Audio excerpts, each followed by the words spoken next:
सांस का हर सुमन है वतन के लिए, जिंदगी ही हवन है वतन के लिए। कह गई फांसियों पर चढ़ी गर्दनें, ये हमारा नमन है वतन के लिए। निश्चित रूप से ये पंक्तियाँ देश के उन शहीद जवानों के लिए, शहीद बेटों के लिए, जिन्होंने कम उम्र में उन तमाम भौतिक सुख सुविधाओं के ऊपर देश की आज़ादी को प्राथमिकता दी और अपना सब कुछ बलिदान करके इस देश को आज़ादी दिलाई। बात करूं तो एक लंबी फहरिस्त, एक पूरी सूची उन शहीदों की है जिनके विषय में बताते बताते अगर शुरू किया जाए तो ये पूरा जीवन कम पड़ जाए। लेकिन आज मैं बात कर रहा हूँ 1857 की उस घटना की जिसे भारतीय इतिहास के अंदर, भारतीय आज़ादी के अंदर आज़ादी का पहला प्रयास माना गया। वो प्रयास जिसने देश के एक एक व्यक्ति के मन में एक चिंगारी जो धधक रही थी अंग्रेजी साम्राज्य के विरुद्ध, उसको एक बड़ा आकार दिया और ये पहचानने में मदद की कि निश्चित रूप से हम आज़ादी किसी न किसी रूप में, किसी भी प्रकार से अंग्रेजों के विरुद्ध लड़कर उस आज़ादी को प्राप्त करेंगे। 1857 की वो क्रांति जिसको गुजर विद्रोह, भारतीय विद्रोह के नाम से भी जाना गया, जिसका नेतृत्व वीर अमर शहीद कोतवाल धन सिंह गुर्जर जी ने किया।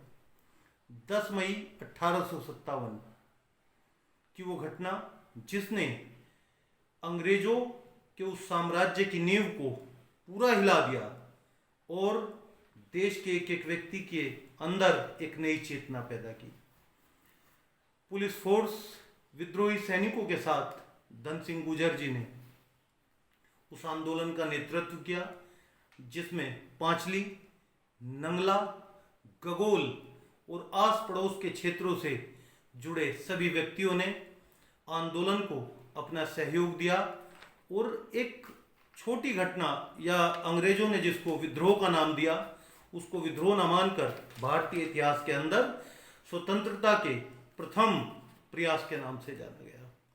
29 मार्च 1857 को मंगल पांडे जी के द्वारा अंग्रेजी अफसर को गोली से उड़ा देने के पश्चात 8 अप्रैल 1857 को फांसी की सजा अंग्रेजों द्वारा सुना दी गई, जिसके परिणाम स्वरूप देश के हर व्यक्ति के मन में असंतोष की भावना ज्वाला की तरह धधक रही थी, इंतजार कर रही थी उन चीज़ों का, उस नेतृत्व का जो आगे आए और देश को आज़ादी की एक राह बताए।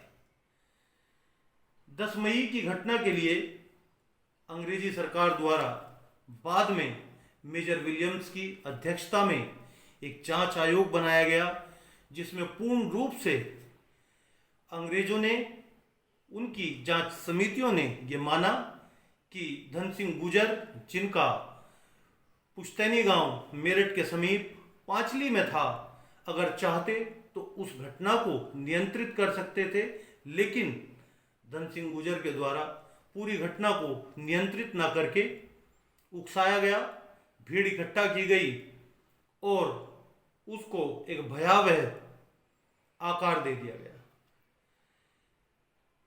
घटना से पूर्व, क्योंकि यह विस्फोट स्वतः नहीं था, पूरी योजना के साथ ये कार्रवाई हुई। हालांकि कार्रवाई समय से पूर्व हो गई। चर्बी वाले कारतूस और हड्डियों में चूर्ण वाले आटे की बात ने सभी सैनिकों के मन में, देश के हर व्यक्ति के मन में एक आक्रोश पैदा कर दिया था। अनेकों इतिहासकार, आचार्य दीपांकर,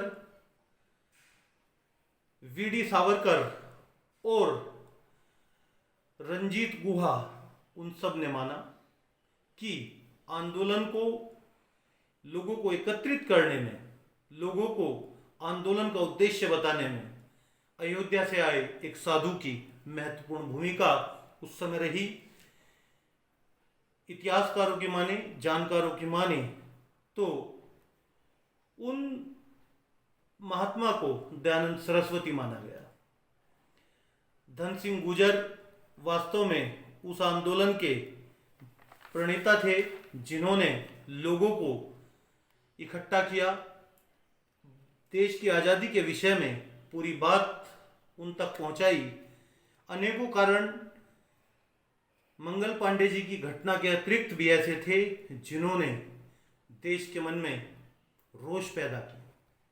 अंग्रेजों की दमन की नीति, विस्तारवादी नीति, ऊंचा लगान और दंड प्रथा, उन सभी ने सभी भारतीयों को पीड़ित किया।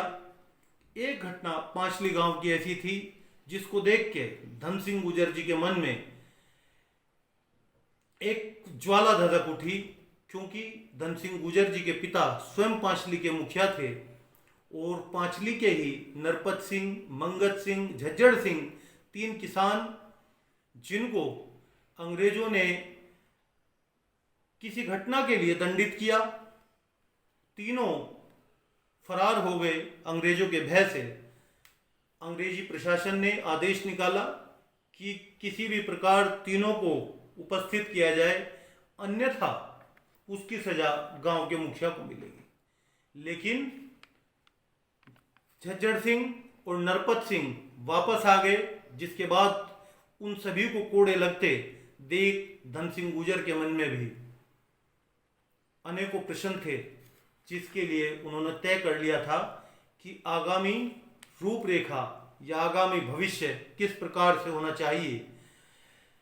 4 जुलाई 1857 वो बेरहम शाम, जिसमें पूरे गांव को पांचली में तोपों से उड़ा दिया गया, 80 लोगों को फांसी दी गई और सैकड़ों लोगों को घोड़ों की टापों के नीचे कुचल दिया गया।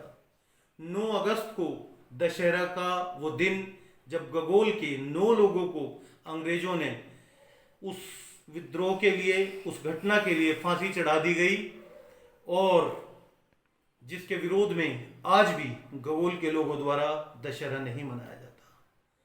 लेकिन ये सब घटनाएं पर्याप्त थी देश के जनमानस के अंतर्मन को झकझोरने के लिए, जिसने ये तय कर दिया था कि आने वाला जो भी समय होगा, निश्चित रूप से उसमें भारत अपनी आज़ादी के लिए एक नया इतिहास सुनहरे अक्षरों में लिखेगा। एक बात सभी तरफ से निकल के आई और सभी ने उस घटना के बाद मन बना लिया कि देश की आज़ादी के लिए एक संगठित, सशक्त और मजबूत प्रयास होना जरूरी है, जिसके परिणाम स्वरूप अनेकों शहीदों को प्रेरणा मिली, अनेकों देश के बेटे आगे आए और उन्होंने देश के लिए अपने प्राण न्यौछावर कर दिए। और अंत में 1857 से लेकर 1947 तक की घटनाओं को अगर एक पंक्ति के माध्यम से कहूँ तो मैं केवल 2 पंक्तियाँ कहना चाहता हूँ। शहीदों की चिताओं पर लगेंगे हर बरस मेले, वतन पे मिटने वालों का यही बाकी निशान होगा। इसी के साथ वाणी को विराम दूंगा।